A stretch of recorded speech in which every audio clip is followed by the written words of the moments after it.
Okay. Hello, everyone. Welcome to this open class by the School of Travel Journalism. My name is Eileen. I work with the academic support at the school and I will be with you during this season. Thank you very much for joining us. Feel free to say hello in the chat and tell us where you're joining from. Today, we are very pleased to welcome Ross Clarke for this session titled, So You Want to Be a Food Writer? And this is a very relevant topic for anyone interested in food writing, gastronomy journalism, storytelling, and content creation.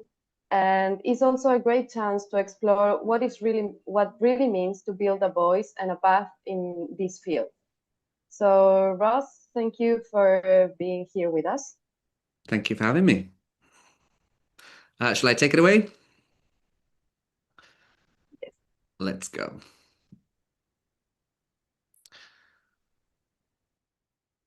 Right, so thank you very much for that introduction. Yes, as is said, this session is all about food writing, and we're going to think of food writing in its broadest sense. So not just food, but food and drink and gastronomy more broadly, and not just writing, but all different types of content. So as I put on here, tips for a career in food content. So we're going to have a look at lots of different things. First things first, I'll just introduce myself. My name is Ross Clarke. I've been a food, travel and wine writer for about 15 years, looking at all sorts of different foods and drink coverage, travel and food together, wine and food together. I specialise in two countries, Spain and Wales. That's both as a travel writer and as a food and wine writer. I'm also a lecturer here at the School of Travel Journalism and at Cardiff University. I've been published in lots of places, but places you might recognise like National Geographic Traveller, the BBC, Lonely Planet, Vittles. I am a long-standing member of the Guild of Food Writers here in the UK, and I'm a judge for the Great Taste Awards. You may be in a supermarket near you and see a product that has a little sticker on it with some stars, and possibly I have judged that product to see whether it's really exceptional in taste. In fact, I've been doing that all this week. I've tasted yesterday 72 different products and gave them a star rating. It's a good bit of fun. So that's where I come from, my background, which is why I'm going to talk to you today a bit about all those aspects of food and drink writing. So here's the plan. What we're going to do, first of all, we're going to discuss what food writing actually is, what it means. Then we're going to move on to talking about what makes really good food content and possibly what makes bad food content. What different formats and channels we find food content, whether that's online, in person, in print, audio or video. What sort of opportunities there are if you want a career in food, and then a little bit about the realities and what you can do next, your next steps, if you want to do this possibly as a career or as a sideline and be freelance on the side of your regular job.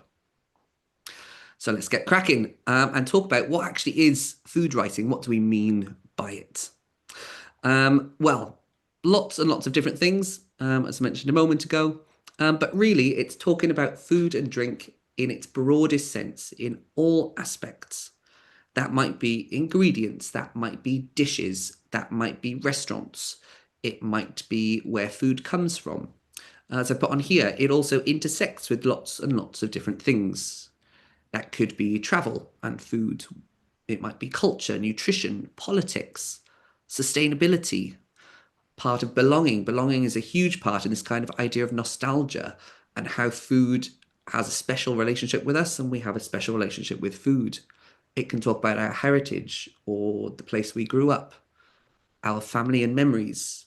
You know, when you taste something and it takes you straight back to a time and a place, and perhaps who you're with as well.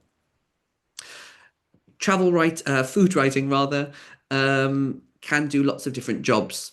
Sometimes it's educational, teaching us something. Sometimes it's purely for entertainment. It's enjoyable. We want to watch it. If you think of those shows like MasterChef on the television, we're tuning in. Yes, we learn a bit about food, but actually we're there to be entertained and watch people cook and see how they do and compete. It might be about information. It could be advice, things like recipes, or it might be news, things that are topical, that have a relevance on our lives and how we live them through food and the way we eat. So let's start from the beginning. There are lots of different types of food writing and food content, but possibly the basis of everything is food description, the idea of how we taste things and how we describe those things to others. So we're going to have a little look at this in more detail. And it's detail that's really, really crucial when it comes to description. So I put on here, say goodbye to tasty. Now, there are quite a few food magazines that tasty is a banned word. And lots of food writers, it's one of those things that is on their list of words to avoid completely. Because what does tasty actually mean? Not an awful lot. If you're trying to describe what something tastes like to someone and you say it's tasty, does that just mean it's enjoyable? It doesn't really give them any information at all. It probably just means that they've liked it.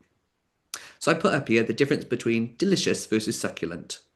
So if you're asking someone, they just eat maybe a really nice piece of steak and you say, how was that?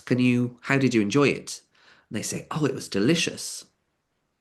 Yes, they probably enjoyed it. But what does that actually tell me? Well, if they said something like, oh, it's very succulent, it's juicy, it made my mouth water, then you get much more of an idea of possibly what that steak tasted like. So this idea of using our language very creatively and very purposefully and carefully. So I put on here, choosing your language with care. We often describe food in general conversation with lots and lots of different words, which we think are interchangeable. But if we really think about it, they're often not interchangeable if we're trying to describe something in detail to somebody else. So I put the example here, bitter versus sour.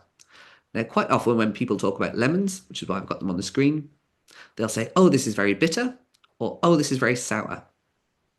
And I'm going to ask you, generally, which one, have a think about it, you would describe a lemon as for a moment. For me, the answer is it's sour because of acid in the lemon, so it is sour.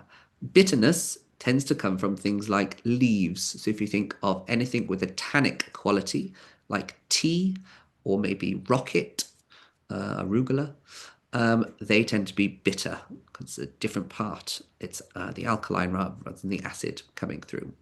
So when we're describing food and describing dishes, we have to think about our language and choosing it carefully so that anyone reading it or viewing it or listening to what we're saying really gets the true picture of what it is. Now, I'm going to set you a little challenge early here. For when you're going off after this talk, the next time you come across a piece of basil, okay, the herb basil, what I want you to do is I want you to take a piece of basil, I want you to hold your nose and eat the basil. And you'll realize that you can't taste anything because basil is incredibly fragrant and all of that is actually in your nose. You're smelling it as part of your taste. You're not tasting it in your mouth. What you need to do then is take your fingers off your nose and eat the basil again, a second piece, and you'll realize it's all in your nose. So again, when we're starting to talk in detail about what we can taste, we also need to differentiate between what are we smelling and what the aromas are versus what's going on in our mouth. Quite often, what we describe as flavor, it comes from our nose, and those kind of actions like sourness and bitterness come from our mouth. So this idea of detail going forward, keep it in your mind. So for example, I'm going to give you a little challenge. If you've got a pen and paper, you might want to write something down to this. I've got a tangerine here. But imagine you have a person, you try and describe to them and they cannot see it, the concept of an orange. If they have no idea what an orange is, have never seen one, never felt one, never tasted one, how would you describe it to them?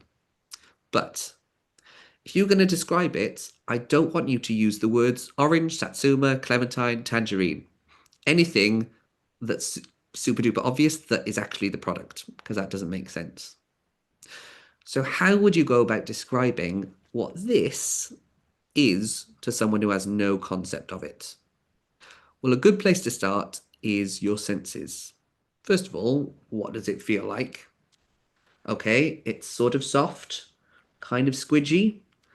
There's some little dimples on the outside, which I can also see, that feel sort of a little bit rough, but it's still pretty smooth.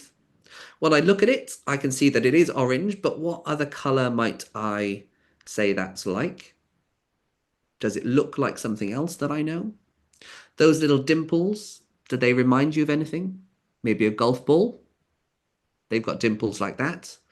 But this is bigger than a golf ball, probably more like a tennis ball. So we could say it has dimples like a golf ball, but is the size of a tennis ball. How heavy is it? Is it very, very heavy? Or is it light? When we smell it, can you smell anything? What is the perfume that you're smelling? Can you describe it? Finally, when you open it up, I'm going to open this up now. What's it like inside? Describe those segments. When you taste it, what can you taste? The juice. It's got pith. When we're describing food, sense is a really, really important. Always think of your senses, particularly smell, as that's often the most potent when it comes to having a vivid picture of what you're doing. Hopefully you've been scribbling along there as well and trying to think how you might describe an orange to someone. Let's continue. One of the biggest, possibly the biggest parts of food writing in general is recipes. An enormous, enormous market for recipes. You might not think of it as food writing or journalism necessarily, but it is a big, big part of it. You think of recipe books that you have. I'm looking at a bookshelf in my room here full of them. It might be online. Where do you get your recipes from? How do you know how to make something? Is it on TikTok that you get your recipe from?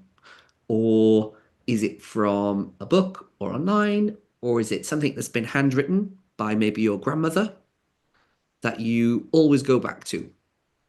Recipes really, really crucial, but they are very difficult to do well. Just going to preface that out there.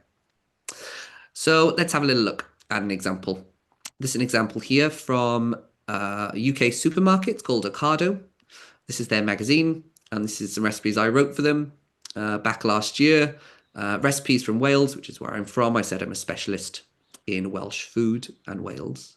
And they wanted some budget recipes for Welsh food. But let's have a little look at actually what's in a recipe. Well, on this one, we've got a little bit of an introduction. I'm giving you a bit of context for the recipe. What makes it Welsh? What's in it? Why is that a good combination? We've got some of these quick details. So how many people it serves, roughly the preparation time, roughly how much time it takes to cook. The ingredients and the measurements, very, very specific. This is often one of the biggest problems with recipes is a tiny, tiny typo in one of these can send your whole recipe off and people get really, really, really annoyed, believe me. We've got the instructions. How do you actually make it? This is a really, really good way of practicing writing concisely and accurately. Often recipes are tiny, tiny things. There's not a lot of room for them, particularly in a print product like a magazine or a book. And so writing concisely and efficiently is a really, really good skill to have if you want to do recipe writing.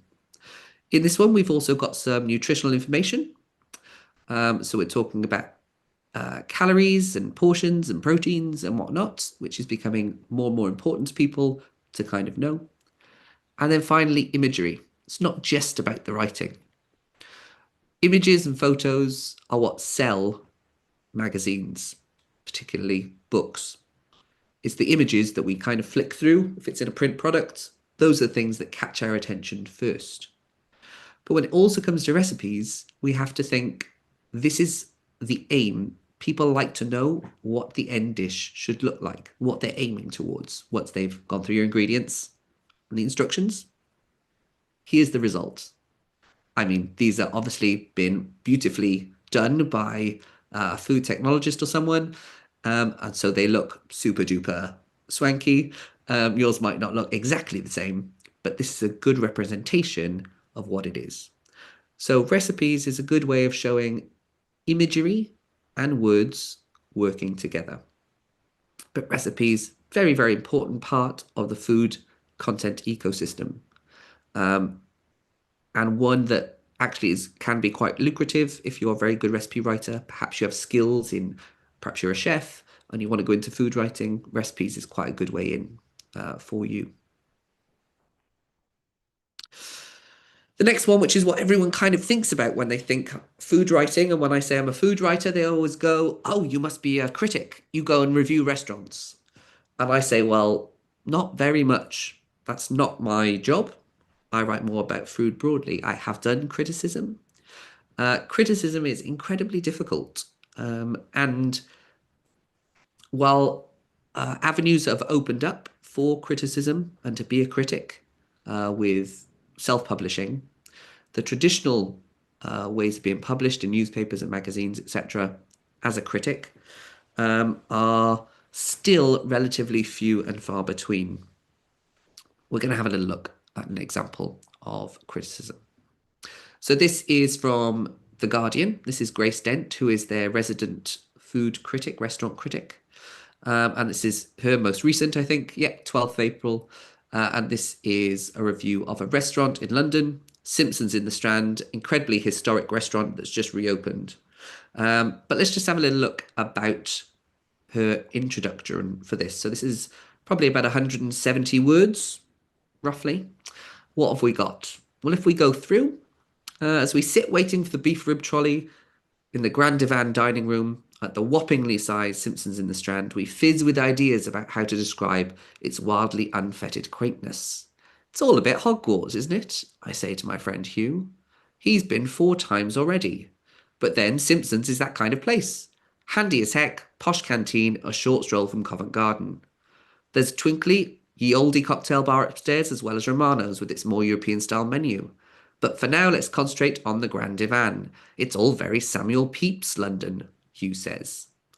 Or very, I'm a member of the British establishment, meeting my former Eton fencing team for claret and rabbit with grain mustard, I reply in the dining hall, which has been used in various forms since 1828. Apparently even Dickens popped by at one point. Fills the brim pretty quickly on this Sunday lunchtime. So if we take this, we've got 170 words, and we haven't really mentioned food once yet. We haven't mentioned dishes. We've said there's a beef rib trolley coming, but we've got quite far into this as an introduction to a review of a restaurant where you expect to see review the dishes, and we haven't got to the food yet. That's because criticism is much more than just food when you're talking about restaurants. People want to know the ambience, what it's like, what it feels like, as much as what are they going to eat and what's on the menu. I will say she does then go on to describe what the food is like. But she's also giving us lots and lots of storytelling. She's setting a scene, she's telling us a bit of a story, a narrative, but giving us little details at the same time. So she's given us a bit about location. We realise it's not far from Covent Garden in London. She's telling us about there's a cocktail bar upstairs, there's another restaurant inside. Lots and lots of little details in here. Again, detail coming back to it again. That goes into this kind of critique. This is just one example. This is quite a nice review. Obviously, criticism can go both ways. You can have the good and you can have the bad. Now, there are a few things to be conscious of when it comes to being a critic or criticizing restaurants. Number one is how accurate a representation is it for the everyday person attending that restaurant. Grace Dent is incredibly well known. I would imagine the moment she walks in a restaurant, they know who she is. So my question is, does she get the same service as everyone else? She might very well do. But there is a slight question mark of if you are a known critic or the restaurant is aware that you're going to attend, will you be served slightly better and make sure you have the best cuts of meat and whatever else it might be? Is the restaurant actually paying for your food? Will that sway your judgment if you're having a meal for free? Not all critics do. I don't think Grace Dent does. I think she pays. So there are some questions about how can you be very, very objective on what you are reviewing. On the other side of things, everyone loves to read a bad review. In some ways, they're more popular than the good reviews. But as a writer, what might you also have to think about before you kind of go in or be nasty about a restaurant? Well, there are a few things. It might be that it is genuinely bad. You have a bad experience, whatever it might be. But think about why that might be the case. I reviewed a very, very newly opened restaurant a few years ago for a magazine, and I just think it was too soon to review it. They hadn't quite figured out exactly what the menu was. The head chef, sadly, had to call in sick. So I'd imagine that was also part of why the meal wasn't quite to the standard I thought it was going to be. There are 101 explanations for why a restaurant might not be on top form when you visit. So you also have to take in all these other aspects if you are going to be a critic. You can't just turn up and expect something. You also have to question why that might be the case. But criticism, I say, is a very popular one. People love to go and review stuff. What I will say is if you really love eating out, which I do, it's probably not best to be a critic because it may destroy your love of eating out. Oh, excuse me. It's a bit like if you want to be if you love film and you want to be a film critic, it sort of destroys your love of film because you can't watch anything without thinking, oh, is this good? Is this bad? Similarly, when you're at a restaurant critiquing it, you can't just relax. You're always looking for something, a detail that might not be quite right. Discussion. This is another one. Talking about food generally. Asking people's opinions. Have a think. I like to think of it as if you were around the table having a meal, what would you ask the people who you're sitting with, what they think of the food, what have they eaten lately, all those kind of things. So I've got some little examples here of the Dish podcast, Dish by Waitrose, which is at UK supermarkets. They have a podcast with Nick Grimshaw, who's a radio presenter and various things, and Angela Hartnett, who is a very lauded chef here in London in the UK, who's got Michelin star restaurants, etc. And they interview people. They have guests on. Angela cooks for them, and they ask them questions about their sort of life in food. So hopefully this will work. We're going to listen to a little quick fire quiz with Niall Horan. Please tell us your favourite way to eat eggs. Hard boiled. Favourite sandwich filling? Tuna sweet corn. Oh. What's your favourite form of potato? Roast. Correct. Favourite herb? Thyme. What's the best crisp on the market? Oh, we've one in Ireland. I don't know if you have it here called meanies. Oh, I don't know meanies. meanies. They're more pickled onion than Monster Munch would ever be. Wow. Whoa. What's your favourite pasta dish? Amatriciana. Oh, very nice. Like that. And Negroni, and I can speak that. What's the best thing on toast? Can we put pate? Yeah. A bit Yeah. of pate. Yeah. What's your favourite Sunday roast? Do you know what? If I was at home, chicken. Yeah. Quality control. Because I Quality find, control? Yeah, because I find that, like, if you go into a pub for a chicken roast, it could be very, very, very hit and miss. Yeah. Pork, if I was out and about, which can be dodgy too, but Yeah. you know, at least you have the crackling. Yeah. At least you got it right then. Yeah. Please tell us your favourite way to eat eggs. So you get the idea. This idea of talking about food, finding out people's likes and dislikes. So again, with your notepad and pen or whatever you have there, I want you to think about if you were going to interview or talk to a chef or someone perhaps famous about food, what sort of questions might you ask them? We've just seen some quick fire ones there. I have two that I always ask every time I interview someone about food, and that is, what is in your fridge right now? It's amazing, particularly chefs have not very well stocked fridges or lots of ready meals. The other thing is, I always say, if it were, say, a Tuesday evening, if you had a long day at work and I was coming to your house, what would be on the dinner table? Like, what do they cook when they need something that's a bit quick, a bit comforting? What would they have? So again, thinking of those kind of details and interesting insights into food when we're talking about it. The next sort of kind of food content that we have is news and investigation.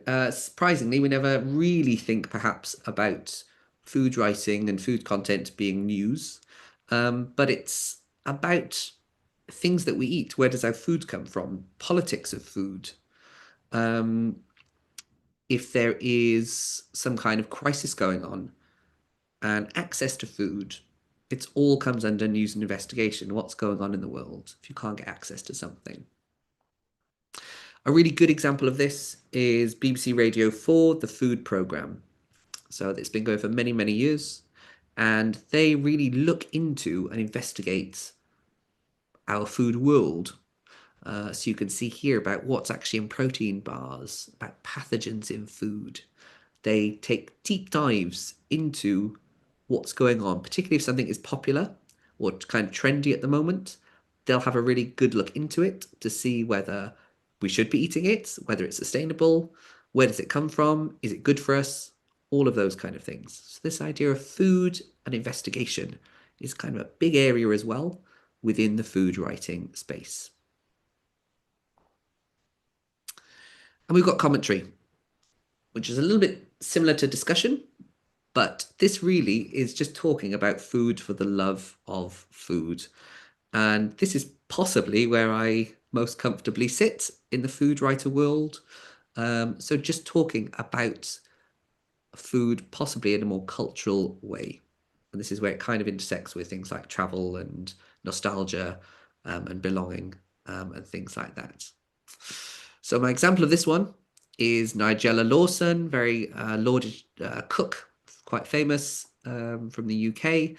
And she here in her program is talking about how to butter toast, which something I didn't think I needed to learn, being nearly 40 years of age. But apparently, according to Nigella, I've been buttering toast all wrong. Here's what she has to say. When I think of toast, the bubble I have above my head is exactly of this. Well, nearly exactly, because I favour the two-stage buttering approach. And so far, only stage one has taken place. And that's to say, the minute this came out of the toaster and still lovely and hot, I spread it with butter so that the butter has melted down into it and it'll give it a fabulous crumpety bite. Stage two now, ready for it. I need a little more butter and it will stay in some golden patches on the surface. It's unsalted butter, which I always prefer to use, but what I need to do is sprinkle some sea salt flakes over. When I think of toast... And there we are. She butters toast twice. I didn't know I was doing it wrong. I mean, it looks delicious toast.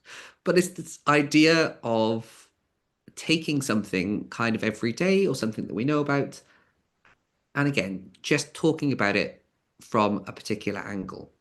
So if we take bread, for example, as she's on toast, if I was going to task you with writing about bread, you can write anything you want about bread from any angle. Have a think for a moment. What would you write about bread? Which angle would you come at it from? Me, possibly, I might come at it from the idea of bread as a connector of people. So I might start with something like the word companion in English, comes from French, possibly goes further back to Latin. I'd have to look that up. But this companion, pan being the bread, pain, and it's this idea of sharing bread with someone. Is a companion is someone you share bread with. Or the idea of breaking bread, which is sort of breaking bread with someone, being friendly, finding common ground. So maybe I might go down the language side of things with bread. Or perhaps I might think about bread and the making of it and how tactile it is, the kneading and the kind of part science, part sort of art and part magic that I love when you make bread. The fact that it grows and then it goes crispy and you've got all of those tactile kind of elements to it. So I could go down another angle there. It could be that you just do like Nigella and talk about how to butter toast. But this idea of just writing about food and how it intersects with our lives and what we like, what we dislike, perhaps history, language, all of these kind of things.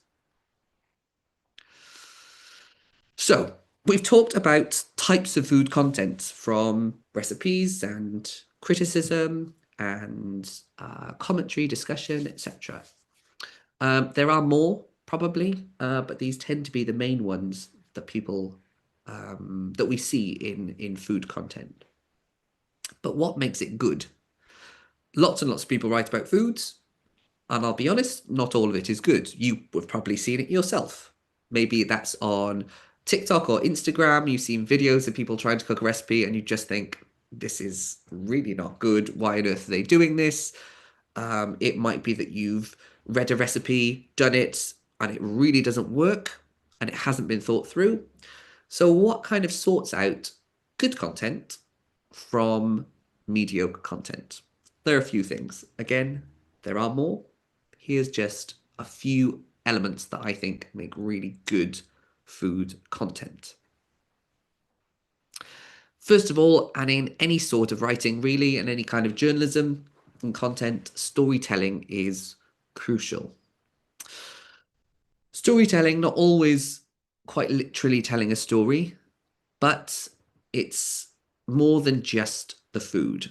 So food description, which we did at the start, is the basis for food, but actually it's much, much more than that. If you were just to sit here, if I was to sit here with my orange and just go through a description more and more and more and more, you'd be really bored. But if I can create some kind of story or narrative, an experience around that orange, then that's going to be much, much more interesting and engaging for you as a reader or a viewer. So think about the experience of food. So if we take the orange again as an example, perhaps I might start with saying something about the segments and how they might remind me, like, are they like a clock face possibly? We've got all the different kind of going around a clock face. I don't know. Thinking about the first time I tried an orange, or perhaps when I come from the gym, this is the first thing I always reach for because it's juicy and I know it's nutritious and it's got that little bit of sugar to give me some energy. So maybe I might start on that to give a bit of context to the orange and the food. Remember your senses, of course, when you're trying to describe food or when you're trying to tell a story. Senses are crucial, whether that's you are a restaurant critic and you're sitting in the restaurant, what's happening around you? What can you hear close by? What can you hear further away? Perhaps you can hear the clinking of cutlery on a plate. Perhaps a bit further away you can hear a waiter shouting the order at someone. What does it look like? What does the seat you're sitting in feel like? What's going on around you?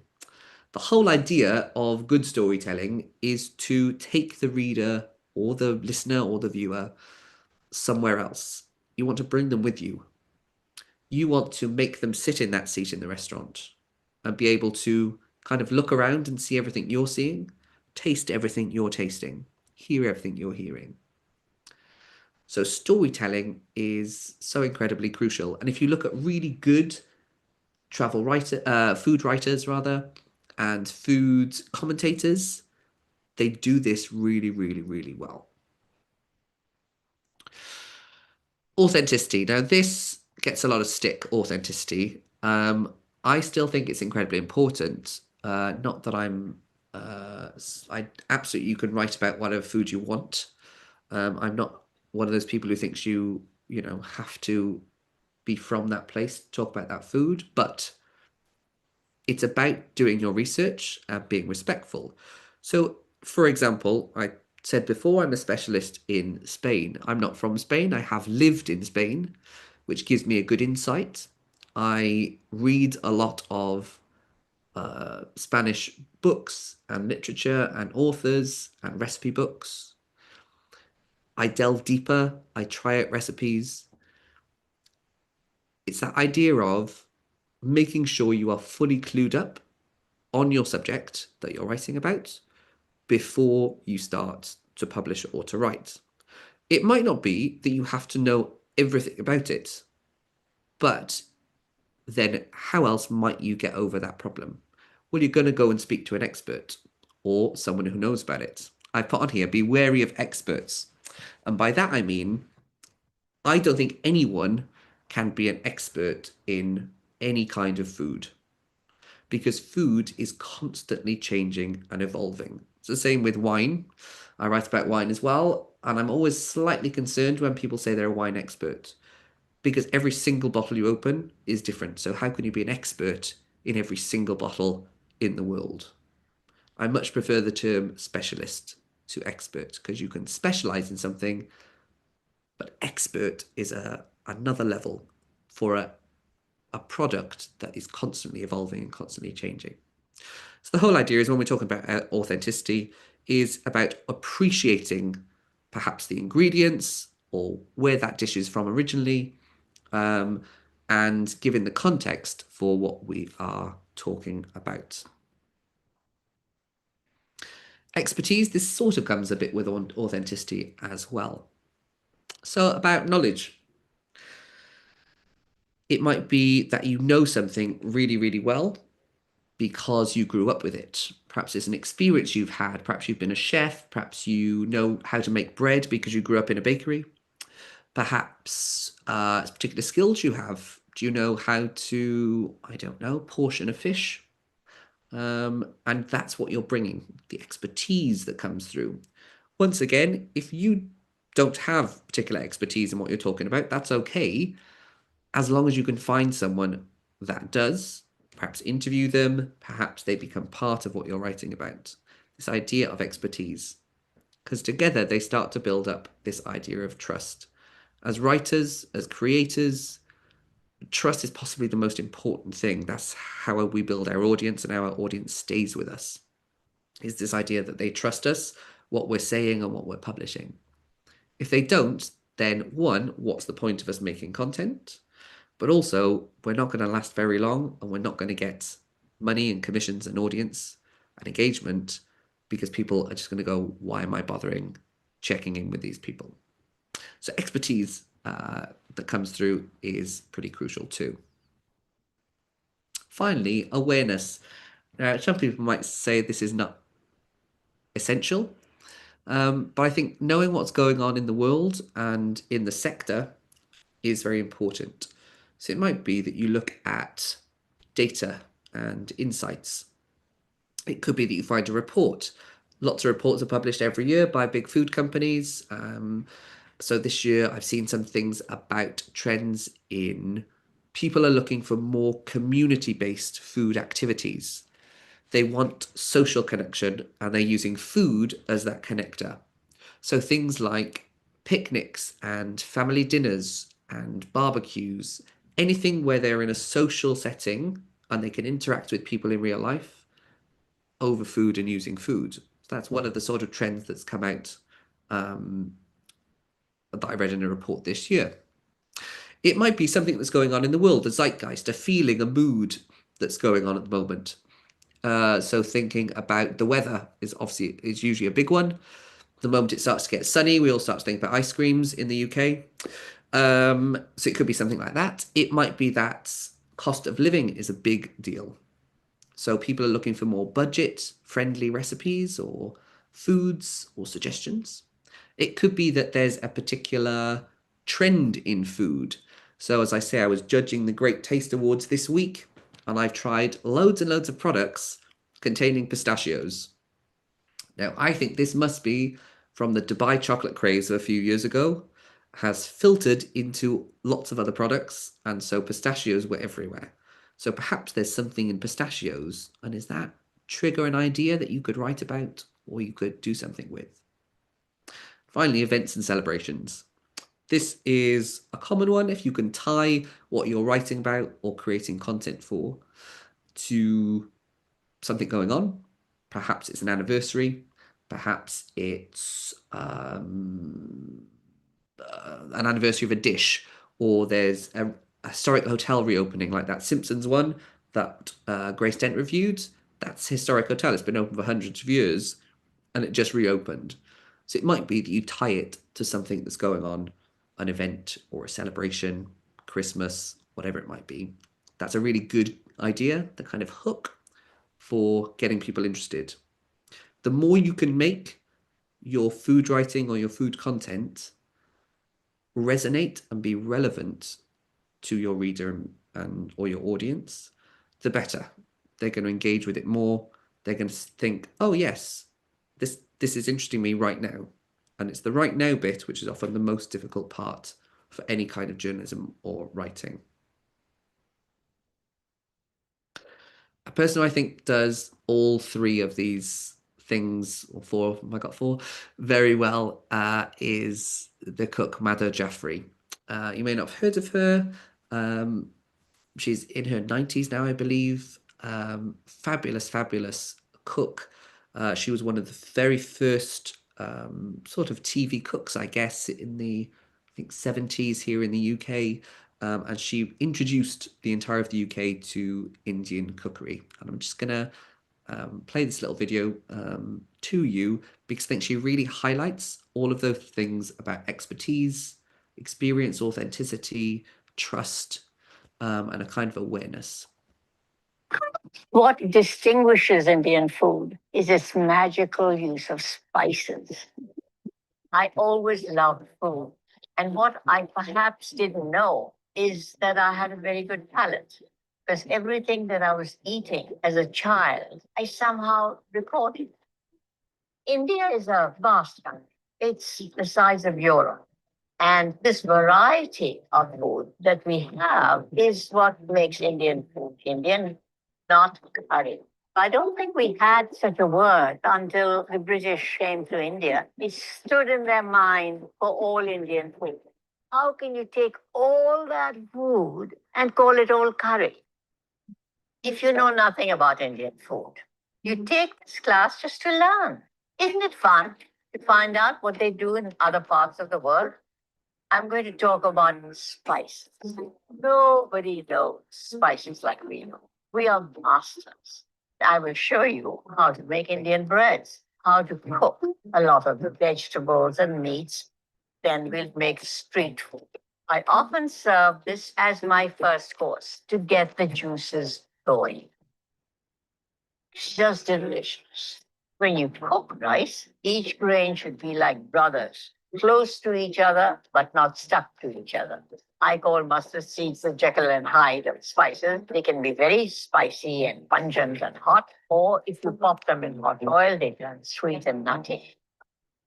Eating is such an important part of our lives. It really tells you who you are in many ways, what you eat, how you eat it, what your culinary traditions are. Tells me a lot about the people of that country.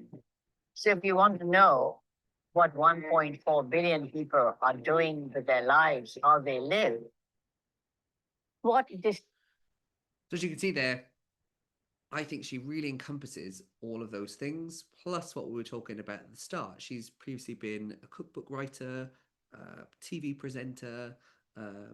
She's kind of an oracle, if you like, for Indian cookery and Indian cuisine. But she's also got that idea of awareness and what people are looking for, perhaps what are coming through trends, etc., that people want to learn about as well. Okay, so we've covered so far what is food content, what exists out there in the world, what makes good food content, what should we be doing or aiming for when we're creating. But where do we find it, and where could we put our own food content? Where could we publish it? So I'm just going to have a little sort of brief look at formats and channels that we find different types of food content. So first things first, possibly the most traditional and most common, magazines and newspapers. So I've got some magazines here. The biggies, so this is BBC Good Food up in the corner. Foodism, this is a free magazine given out in London. Noble Rot, this is a really, really cool one that is kind of an intersection between wine and food and culture and different things. This one was so successful that they started a chain of very trendy wine bars because of it. This is from the Guardian newspaper, Feast. It comes out every weekend with recipes and a bit of commentary as well on food. Big supermarkets quite often will have food content. This one is Tesco, the huge supermarket in the UK.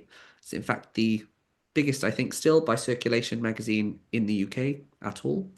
Is Tesco magazine. Lots of recipes and again commentary as well about foods and different things. And this is from the New York Times, their food section. So in magazines and newspapers, we tend to find recipes. We tend to find a bit of commentary, possibly less the discussion unless we have an interview with a chef or a cook or a celebrity. Sometimes we find the news part as well. You would expect that in a newspaper. In these mediums, I guess, there are lots of different types of content, some long, some short.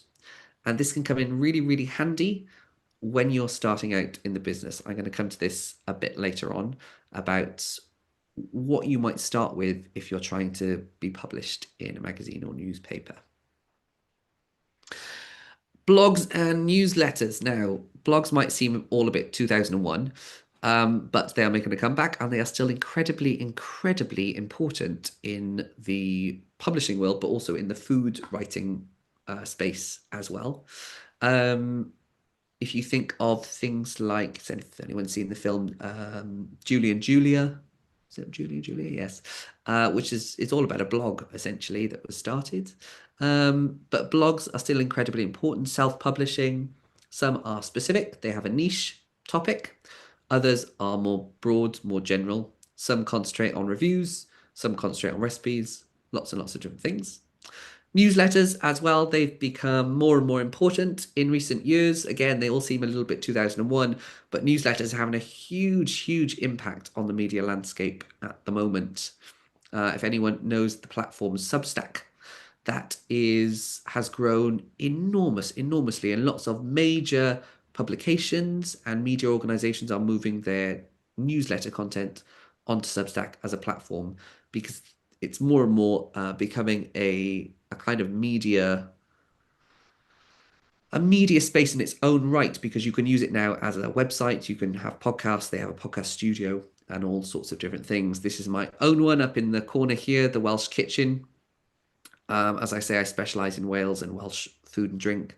And this is my self-published space to do that.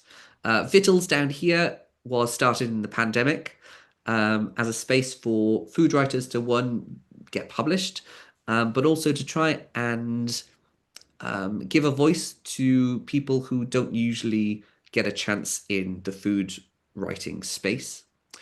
It has become incredibly, incredibly popular because it does this incredibly well. So much so that they've been able to launch a print product, a print magazine from their online newsletter. And then other newsletters you might get, which again you might write for, not in the self-published sort of idea. This is from the London Standard, the newspaper in London. And this is their newsletter that you can get once a week that tells you about where to eat and drink, new restaurants, new bars, stuff like that. So blogs and newsletters, the kind of online space, is really quite exciting at the moment. Again, So definitely something to think about if you're going to go into creation. Books. Mentioned recipe books earlier. It doesn't have to be recipe books, of course, and recipe books have a huge variety and spectrum. So we've got Mary Berry, very sort of famous cook here in the UK, very known for baking. She's just turned 90 not long ago, and this is her very best recipes for her turning 90. You've got single subject books, things like barbecue. You've got locations or places or countries or regions. So we've got this Eat Like a Sardinian over here. But then we've also got narrative books. So we've got Toast down in the bottom corner there by Nigel Slater. This is his autobiography. Again, he's a food writer, a cook, and this is his story of his life told through his love of toast. One more cross up for the road, Felicity Cloak, again, really great food writer. This is her story of journeying across, I think it's Europe, on her bike, on a bicycle, and the food she eats along the way, both on the bike and off the bike. And then we've got a nice historical kind of one, a global history of puddings there. So again, books in all of their formats. It might be single subject, it might be something a bit more narrative or a bit more practical. Can't ignore this one, social media. Possibly if I asked my younger students where they get their food content from, they would more than likely say TikTok or Instagram, and that's absolutely fine. I've chosen some here that I think are interesting ways and people who are doing interesting things. So we've got a guy called Gavin here, Gavin Wren. He talks all about food policy. So a bit like we were talking about the deep dives of investigations. He does this, but he does it really, really creatively on social media. So in this video, he's talking all about fake olive oil. When do you know whether olive oil is actually olive oil? Where is it coming from? Etc. etc. He does really, really cool stuff on kind of food policy and makes it very, very engaging and interactive and easy to understand. Malika Basu, she's a really, really good cook and chef. She does lots of different types of videos, actually. She does some on, she's got a new book out on particular ingredients or recipes, or she'll have conversations. Really like the work that she does. And then we go to YouTube. These guys have been going for a long, long time now. Sorted Food, originally 4 friends who got together, 1 who was a chef, 3 that weren't, and they decided to make some cool content, recipe content. They do recipes, but this one is kind of cool. They're taking gadgets, one's real, one's fake. They're kind of testing them out. It's a bit of entertainment as well as possibly giving you some advice and stuff as well. Social media is one of those areas that's grown massively in the food space, and I get served, the algorithm serves me food content all the time of various things, and it's a really nice space in many ways for you to be creative, particularly if you're just starting out. Podcasts and TV, it sounds a bit weird to think of food on a podcast, an audio sensation, but actually it can work incredibly well. When we're talking before about smell can be very important, but sound can be as equally important. On that Madhur Jaffrey video, we had her crunching into that thing that she made. We had the sizzle of the spices. So sounds can be really, really nice way to talk about food and what you're producing. Got up in here, Table Manners with Jessie Ware. Jessie is a singer. And it's her and her mum, and they invite someone over, essentially for dinner. They interview them a bit, they serve them a menu, and they have a good chat. Sporkful, this is kind of a fun one. It's a bit more of a, I guess, investigation news type one as well. That's really kind of fun. Then on TV, traditional things like MasterChef and whatnot, those shows that you want. Also recipe programs like Jella, or your favorite chefs have probably had recipe programs on TV. And things like Netflix, Chef's Table. Food content is absolutely everywhere, and we are consuming it whether we are actively doing that or not, mainly because food is interesting. It's what connects us all, is we all have to eat, and food can be fascinating. It's not just content in a space physical like that. It could be that it's an event or a live show. Yes, charming, handsome fellow here is me. So this is the National Geographic Traveller Food Festival. Me talking about wine. But in life, in-person events, that is also content. That is also food writing, if you like. Sharing your knowledge, enjoying a conversation, discussing things, talking about what's going on in the world. There are other big festivals, things like Taste of London. This goes on every year in Regent's Park. So getting people together, having an excuse to go and enjoy food with people. As I mentioned earlier, that trend of these using food as a social kind of engagement tool with people, getting people together. Events can be a really good way to do that. It's also a really great way for people to learn about food and traditions that they might not know about, and do it in a very informal, kind of non-threatening way, because you might go and have a little taste of this thing, you might listen to a little bit of a story or have a masterclass and just know a little bit more about something in the food realm that you didn't know before. Right. So how do we actually get published? We know what we want to do. We know perhaps where we want to put it. How do we actually go about starting in this food world, in this food space? Well, being published is incredibly difficult, but also it's incredibly easy. And I'm going to talk about how that can be the case. Firstly, if you want to create food content and be published in a publication that's not yours, a magazine or a newspaper or online or something like that, think in its broadest sense. So we've gone through lots and lots of different food content in this presentation. So think broadly, don't just go down one route. Think, how can I take one thing and do it in many, many ways? Because you might find that one suits you more than another, and that one publication is looking for that type of content more than another. Also think broadly about publications. Magazines, newspapers, online, social. Publishers are looking all the time, and editors are looking all the time for new and innovative ways to showcase food content, and they're always looking for new voices to tell that story. Start small. This is what I mentioned further back in the presentation. With magazines and things like that, you can often, a good way in is not to pitch for those big features in the middle of a magazine, but those tiny little sections up the front. They are often, editors are looking for people to write those. It might be only, I don't know, 100 words, 150 words. They're much more likely to give you that if they don't know you and you're trying to start out, than give you a big feature. But once you've kind of proved yourself with one of those smaller bits, they're then much more likely to commission you for something bigger. This is me here, a pitch that I sent to National Geographic Traveller back last year about the stew queens of northern Spain. That's the photo on the side there, two of the stew queens, the guisanderas.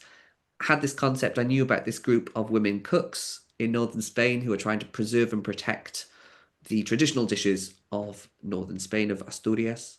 And I thought, there's definitely a story here. I don't think people know about this.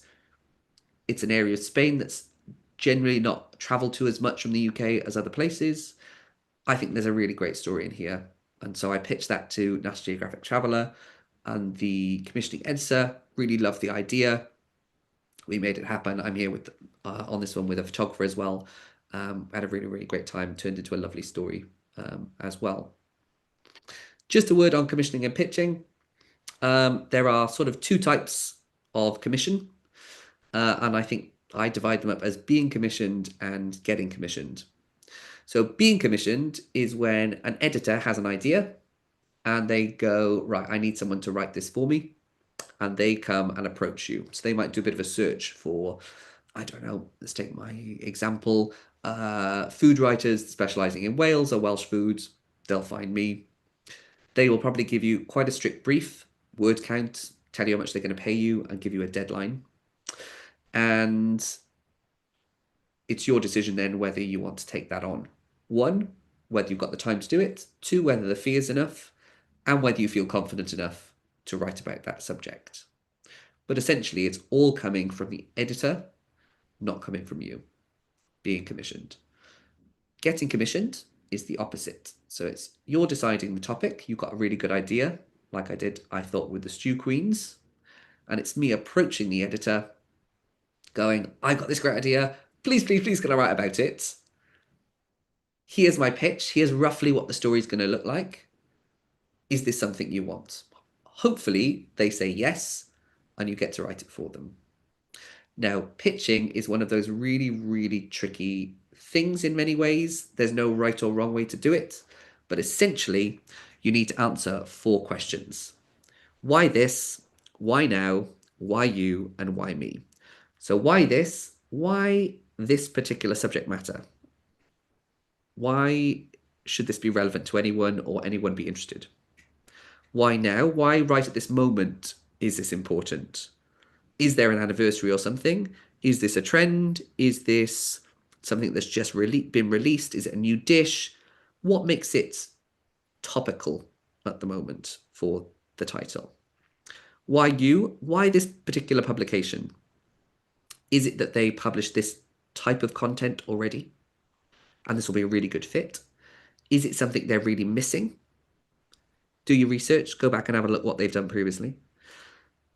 Is this something that's missing? Is it something that needs updating? Why should it fit in one of their sections? The more you can convince an editor that this belongs in their title, the better you are. And the final question is, why me? Why should I be the one to create this content or write this article for you? Perhaps it's that you have experience in this thing. Perhaps you have a particular skill set. Perhaps you have contacts. Perhaps you know the people and the contacts and they are yours, and it would be very difficult for someone else to do that. The why me part. So if you can answer those 4 questions, those make the best pitches to editors.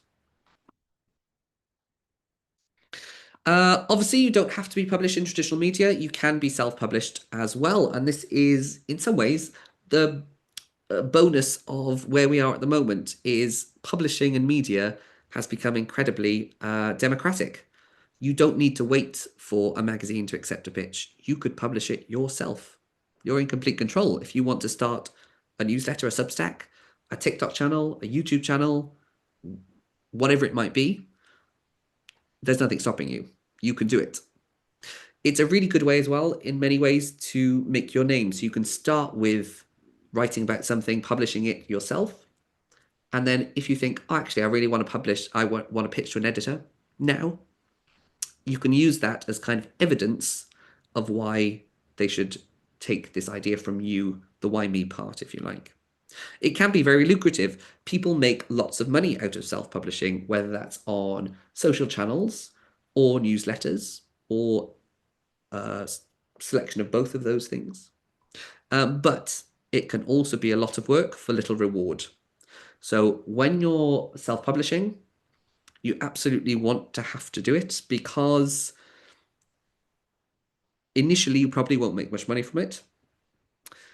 And it will probably take some time before you are earning a substantial amount. Most people will have something they self-publish, whether that is on Instagram or TikTok or YouTube or a newsletter, as well as doing the pitching to editors and getting commissioned. Most food writers these days have what we call a portfolio career. They don't just do one thing. It's very rare these days for a food writer to purely publish recipe books. They probably publish a recipe book, but then they'll do a bit of writing for a magazine. They'll probably have a newsletter of their own. They might attend an event and do a cooking demonstration. And they use all of this as their portfolio of food content in their career. So this idea of having lots of different, if you think of a wheel of a bicycle, lots of different spokes that makes the wheel go round. And that's a bit like the media landscape right now. But as you can see, it can get you noticed. I was up for an award this week. I didn't win, but I was highly commended for my writing about food writing about Wales. Okay, almost at the end, and we can almost get to some questions. Hopefully you've got lots in the chat. But what are the realities? Well, as I say, there's no guarantees in any sort of media or journalism, not in food. But it is an incredibly exciting part of the media to be in. As I say, food is always one of those things that people want to talk about. A bit like the weather. If you're sitting at a bus stop or on the bus next to someone on the train and you just want to make conversation, you probably talk about the weather. Possibly the thing I always ask them is what they've had for breakfast. It could just be me. But it's a great social connector. And the food world is always changing. There are always new ingredients we're finding, new ways to use them. And so it is an exciting part to be in. I wouldn't get into food journalism and food writing if you want to be a multimillionaire, because generally in journalism, there is not loads and loads of money unless you are right up there at the top. But you can absolutely earn a living and have a very nice life and eat lots of very good food and drink lots of very nice drink and visit lots of very nice restaurants. So there are perks to it as well. Finally, I'm just going to finish up with some things you can consider or think about doing if you think you might want to go into this either as a full-time profession or on the side of what you're doing already. And in fact, a food writer said to me quite a few years ago now when I was contemplating it, if not you, then who? And if not now, then when? And that stuck with me. If I didn't make the decision to do it, no one else was going to force me to do it. And so it was only you can decide to do this. But some tips for you. First and foremost, eat and drink, try food, enjoy food. But also when you're eating something, think about all the things we've been speaking about today. Think about how would you describe this to someone? Is it good? What makes it good? Does it taste a particular way? What are you sensing in your mouth and in your nose? How could this make a really good article? Enjoy food, try lots of different things. You might consider doing some sort of food course. So maybe you go and learn patisserie and how to make beautiful pain au chocolat. Or maybe you do a course on knife skills and learn how to carve and portion up all different sorts of food. So you might want to go and gain more skills, food skills. Research seems like an obvious one. Just look into things. If you're interested in something, find out more about it. Whether that's searching on the internet, whether that's going to the library and borrowing a book, whether that's interviewing someone, asking someone. If you're really interested in food, go and find out more about it. In that vein, go and read food writing. You only become a better food writer if you read about food writing. That's not to say you need to emulate someone who's already out there, but you'll find what kind of food writing you like and what you perhaps don't like, and the direction you may want to go down as a food writer.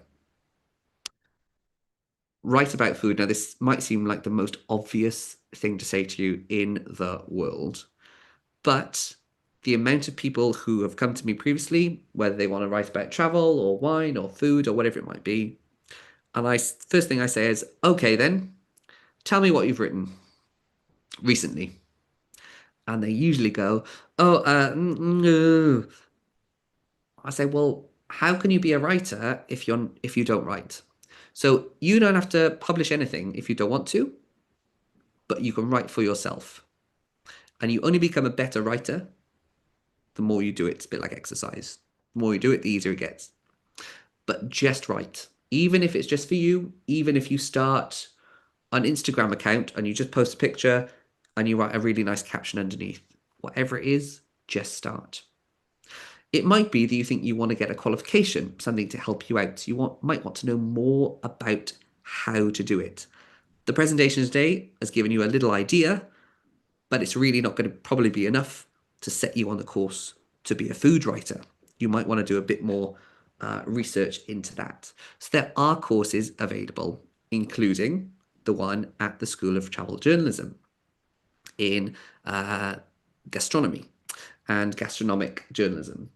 and writing and content. It's a brilliant course. I'm not here to sell you the course, but I can say as a lecturer on it, it is really, really fantastic. There are other courses available, of course there are, but you may want to get something, a qualification that you just makes you feel more confident in what you are doing and what you're creating. Finally, seek out the professionals I put on here. Follow food writers, follow editors, follow your favorite food content creators on social media. If you read a really good article or see a really good video by someone, comment, email them, let them know that you've really enjoyed it. It's amazing the amount of writers who we put stuff out there into the world and we never know whether anyone's enjoyed it. So to get an email from someone that says, I read this piece, I really loved it, it reminded me of this, that is a lovely, lovely thing to hear, even for someone who is well into their career and an expert. But also when I say seek out professionals, look for food organisations that may be able to help you, such as the Guild of Food Writers here in the UK. They offer mentor schemes and various things and awards for new writers, etc.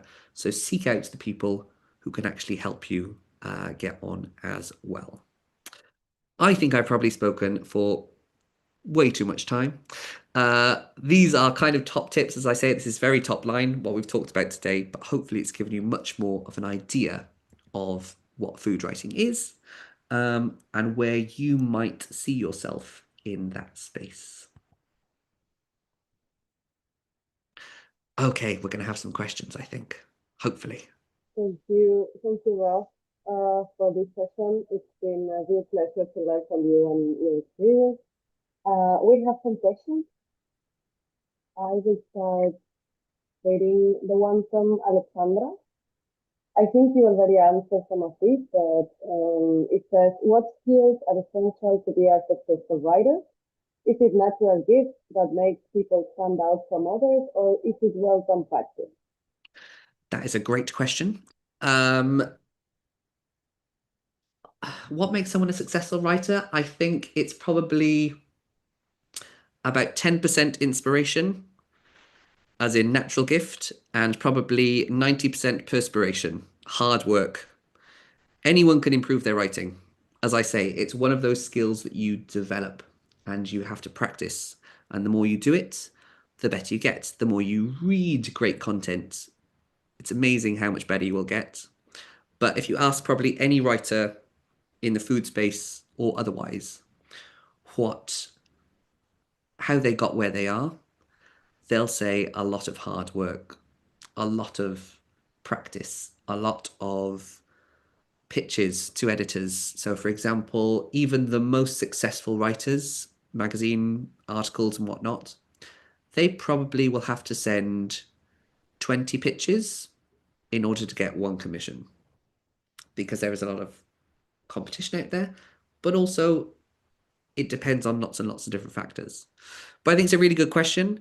I think if you've got passion in something and you can definitely learn to write, I don't think that should hold you back. It's much more important to really love your subject matter.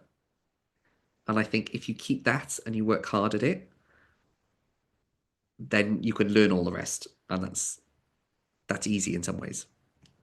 Hopefully that answers your question. Thank you. We have another one here. It says, could you please elaborate on your pricing structure for that particular service? I think it was almost when you were finishing. So pricing, as in what I would charge or the fee that you get paid. It varies. It's a bit of a tricky one because every publication is different. What they pay is different. For a kind of benchmark in the UK, you tend to get paid per word if you're writing an article. And for most publications these days, that's between about 20 pence and 50 pence, with the average probably being somewhere around 28 to 35. pence per word. So if you're writing 1,000 words, you're probably going to be paid about £300 for an article. Things absolutely vary, though. Some publications are very good payers. It depends what you're offering. If you're offering extra, perhaps you're creating something extra, or you're going the extra mile, you're adding images to the mix. You may be paid more. You may be paid a set fee. So they may just pay one fee if you're doing a big project. So perhaps if you are creating a batch of 4 recipes or 5 recipes, they may pay one fee to do all of those rather than by word or by recipe. If you're hosting an event, again, it's usually one fee. That can range, if you're doing a whole day at an event, that can range from about £300 to probably £1,000, depending on, again, who is hosting the event, what kind of organization they are. Newsletter wise, if you're self-publishing, I mean, you get to choose the level of how much you're willing to charge people. It's one of those things of how much you're willing to charge and how much people are willing to pay. And so for Substack, for example, I think the lowest you can charge is, I think it's £350, so probably like £350. So what's that, like €4, something like that? Be about $5 maybe. I don't know what the exchange rate's at the moment. As a basic subscription, but of course, if you had 1,000 subscribers, that's a nice little earner. So again, it's one of those really difficult questions to answer because there are so many variables in it, essentially. Hopefully that sort of answers your question, though. Okay. One more. It says, where can food writing take you professionally today? Oh, where can't it take you? I guess as far as you want to go, I suppose, is the answer. I mean, people think of food writing possibly as being a bit outdated or old-fashioned. When we think of recipe books or whatever, if everyone's getting their recipes from TikTok. But the food writing space, as I say, is enormous and exciting, and there's always new avenues coming out. Things like Substack have been a boon for food writers to self-publish and find a really engaged audience, particularly if you have a niche subject. They do really well on newsletters. But for example, like I say, I write a lot about the intersection between food and travel. So my food writing, a bit like that piece about the stew queens, I got paid to go to northern Spain and eat amazing food cooked by wonderful people. I've got to go to some of the best restaurants in the world, best Michelin restaurants, for free because I'm writing about it. So in some ways, where it can take you, one, it can take you into a successful career, but also it can give you access to things that you might never think you'll have access to. I've been to lots and lots of different dinners at embassies around the world, and important people invite me to places. So it's, yes, don't think of it as old-fashioned. Food writing is still so crucial, and if anything, it's growing. I was speaking to someone from the Guild of Food Writers this week who said that we've got more members than ever before in the guild. People want to join because they want to publish, they want to talk about food. There's always an audience for food content, including food writing, the written word. Not everyone wants to watch a TikTok of someone baking feta cheese in the oven. Some people really want a nice story to read, and there's still a lot of audience engagement out there for that. Great, thank you. Okay, one last question. It says, any bad experience during a review you can share with us? Say that again, sorry. Any bad experience during a review you can share with us? Yes, I suppose so. It's always the bad ones that people are interested in, I told you. The worst ones, I guess, I've never been published because in some ways, I don't think it's fair. If something is not so good, then I've published things like that where you say the good and the bad, and it's a balance. The worst ones, like I say, I've just contacted them and said it was that bad. I'm not going to write about it because I don't think it would do you any favors. It won't do me any favors. I don't want to get haters and trolls going at me because I've written something terrible, even if it was terrible. I went to a restaurant once that was brand new and essentially was ignored the entire time. Got there, they didn't have my reservation. That was a good start. They found me a seat. Then I was waiting for about 20 minutes before anyone came back to me. I had to ask for the menu. I had to go to the bar to get my drink. The food came and it was cold. It was just the whole experience. I don't know. Perhaps, like I say, everyone was having a bad day that day. Maybe. I don't know. It was not great. I'm trying to think of another experience maybe I've had. I got to the end of a very expensive meal, which was a review, and they brought me the bill, which I definitely wasn't expecting because it was supposed to be a comped meal. It was supposed to be a free meal because I was featuring them, and it was in the hundreds of pounds, which I knew I did not have in my bank account. And there was a very, very awkward conversation that I wasn't going to pay for it. Luckily, they found whoever the person was who had been arranging it eventually after about 20 minutes and said, no, it's fine. They don't have to pay. But in that moment, panic went through my entire body of how am I going to get out of this? I've already eaten the food and drunk the champagne. I don't have the money to pay for this. This is going to be really interesting. Always take a credit card, I suppose, is a good piece of advice just in case. Have I had any other terrible experiences? I mean, most experience I think you can make into something. Even a bad experience can turn into a great story. So if you go somewhere and I don't know, everything does go wrong, that makes a really good narrative.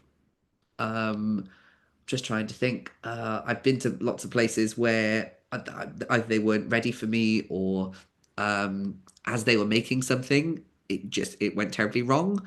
But we all laughed about it and it was kind of part of the experience. We started again and then we all ate together and we all laughed about it. And actually, that kind of human element, the kind of everyone's a bit fallible, even top chefs or whatever. And in fact, if you listen to Dish, that podcast, Angela Hartnett talks a lot about times working in very, very high-end kitchens, that things have just gone wrong. And she's, the ice cream hasn't set or whatever, and it's ruined an entire service. But I think people love reading or listening or watching about stories of things that just haven't gone right, but in the end, they turned out well. I mean, the worst thing is, I would say, if you're having a meal or you're making something yourself, you know this at home, and perhaps, I don't know, the cake sinks or, I don't know, you burn it slightly. But there's loads of good ingredients in it. All the stuff that's in it is still good and tasty. So it doesn't look quite right and how you expected it. Kind of so what? It tastes good. You're not on a competition. I'm not on Bake Off or something like that or MasterChef. It doesn't need to look good as long as it tastes good. But as I say, sometimes those are the stories that are the best ones because something's gone wrong. But I hope I don't have many bad experiences. Touch wood, I haven't. Thank you, Ross. Thank you. I'm glad you could figure it out, the bill.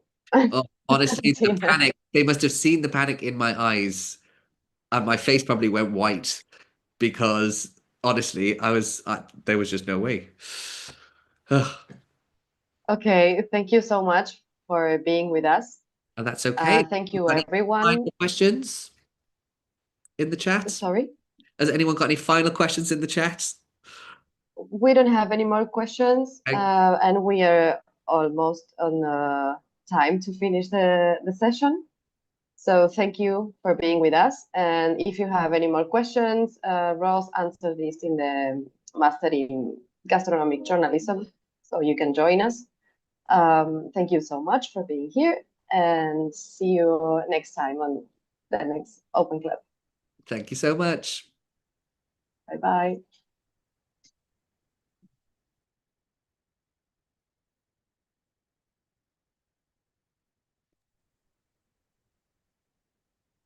Thank you, Ross.